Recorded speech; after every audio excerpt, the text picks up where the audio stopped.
There is a man who never lost. Not once, not in 61 duels, not against one opponent, not against many. Not with a sword, not with a wooden stick, not with an oar he carved on the spot before a fight that would decide his life.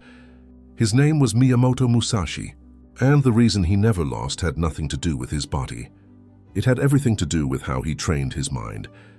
Today I'm going to show you the exact mental system Musashi used, and how an ordinary young man named Arjun, a college dropout working a dead-end job in a crowded city, used these same principles to completely rebuild his life.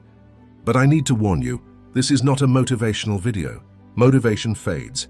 What Musashi built was something far more dangerous, something permanent, something that once installed in your mind cannot be removed. Chapter 1.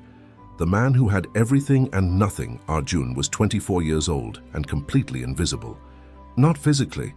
He was tall, sharp-eyed, and people noticed him when he walked into a room. But inside he was invisible to himself. He had dropped out of engineering college in his second year because he told himself he wasn't made for it. He was working at a mobile repair shop, 11 hours a day, 6 days a week, fixing other people's broken screens while his own life had a crack running through its center that he could not repair.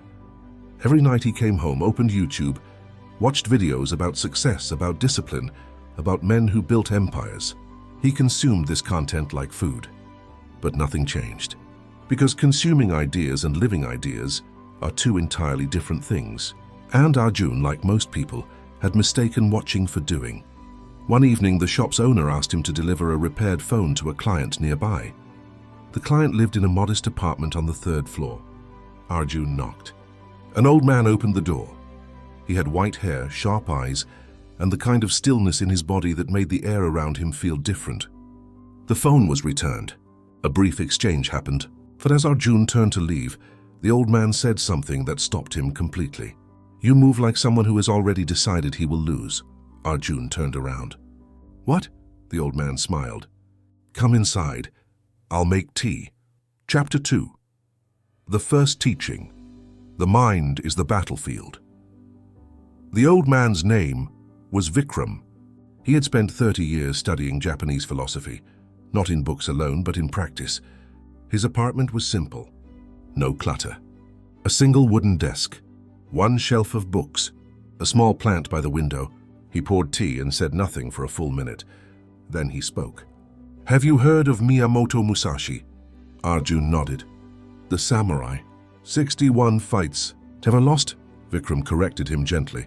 "Not 61 fights. 61 wars. Each one fought entirely in the mind before the sword was ever raised." Musashi said something that most people read but very few understand. He wrote, "You must understand that there is more than one path to the top of the mountain." What he meant was this: most people are fighting the wrong battle. They think discipline means forcing the body. Musashi knew discipline means mastering the mind first, because the body only goes where the mind has already arrived. Arjun sat with that. He thought about every time he had tried to wake up early and failed.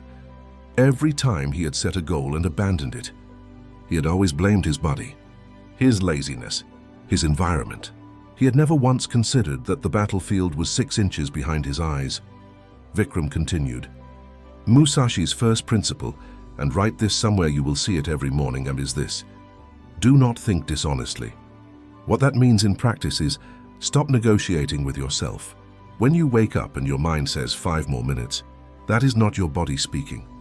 That is a lie your comfort is telling you. And every time you believe that lie, you lose a battle before the day has even started. Chapter 3. The second teaching. The way is in training. Arjun came back the next evening. And the evening after that. Vikram never asked him to come, but he always opened the door. On the 3rd visit, Vikram gave him a small book. Not Musashi's Book of 5 Rings, a notebook, empty. "Write in this every night," Vikram said. 1 sentence. "What did you do today that your yesterday self would not have done?" Arjun stared at the blank pages. "That's it?"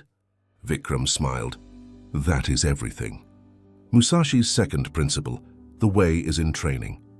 Not in thinking about training, not in planning to train, in the actual daily, repetitive, boring, unglamorous act of doing the thing.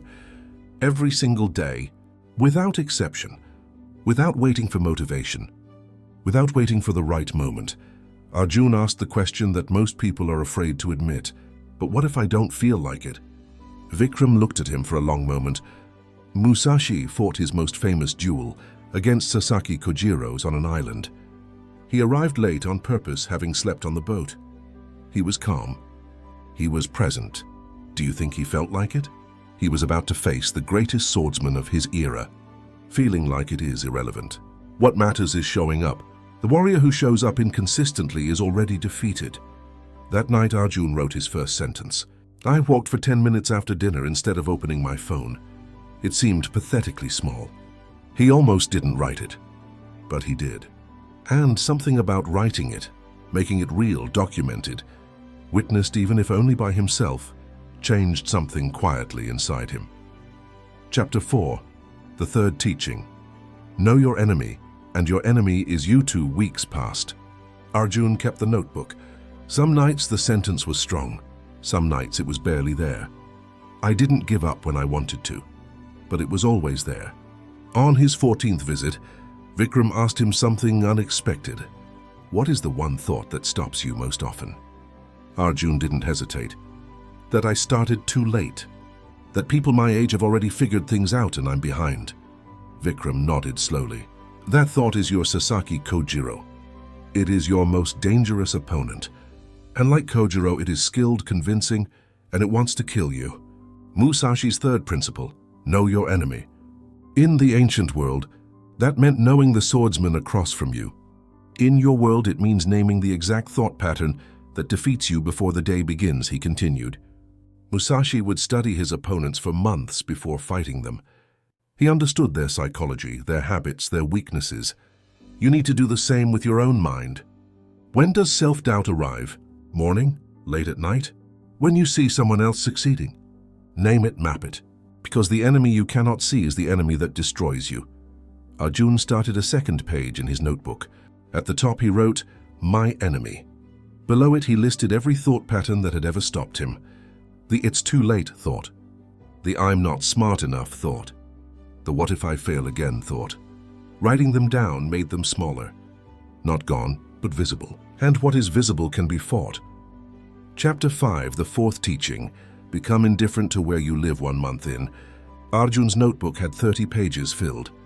He had started waking up 30 minutes earlier. Not because it felt good, because he had decided. He had begun reading for 20 minutes each morning. He had reduced his phone use after 9 p.m. None of it was dramatic.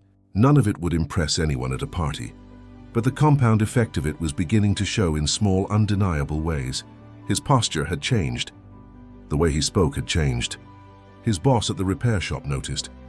You seem different, he said. Arjun didn't explain that evening, he told Vikram.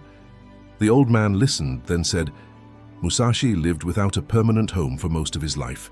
He slept in fields, forests, temples. He owned almost nothing, and yet he was never destabilized, because his stability came from within. His fourth principle, become indifferent to where you live. This does not mean live carelessly.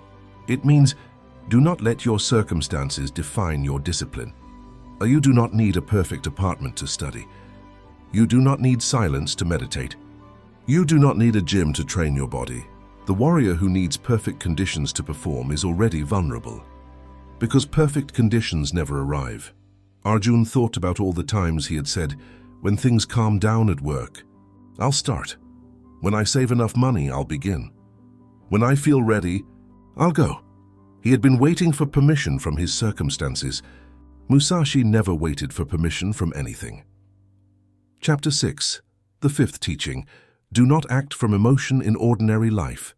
3 months after that first night at Vikram's apartment, something tested everything Arjun had built. He applied for a junior technician position at a reputable electronics company. He prepared.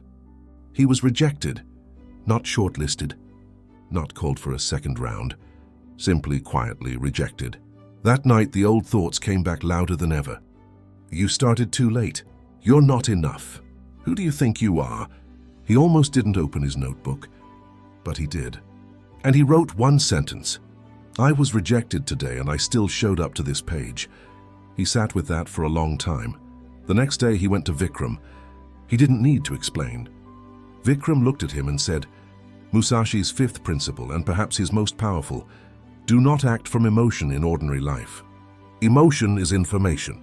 It tells you something matters. But it is a terrible commander. When Musashi lost his father at 7, when he killed his first man at 13, when he wandered alone for decades, he felt everything. But he did not let feeling become his strategy. Because emotion without structure is chaos, and chaos never built anything lasting. He looked at Arjun directly. You are grieving a rejection. That is human, and it is valid. But the question Musashi would ask is this: what is the disciplined response? Not the emotional response, the disciplined one. Arjun already knew the answer. He applied to 3 more positions that same week. Chapter 7. The legacy. 6 months after his first cup of tea with Vikram, Arjun got a call. A different company. A better role. He accepted. He gave his notice at the repair shop. On his last day, his boss shook his hand and said, "Whatever you did, keep doing it." Arjun smiled. What he had done was not complicated. He had written 1 sentence every night. He had woken up 30 minutes earlier every morning. He had named his enemy and refused to let it command him. He had shown up when circumstances were bad. He had chosen the disciplined response over the emotional one. 5 principles, none of them requiring money, connections, or talent he didn't have. He went to Vikram's apartment one last time. The old man was sitting by the window with his tea. Arjun placed the notebook on the table. It was almost full. Vikram looked at it, then at Arjun.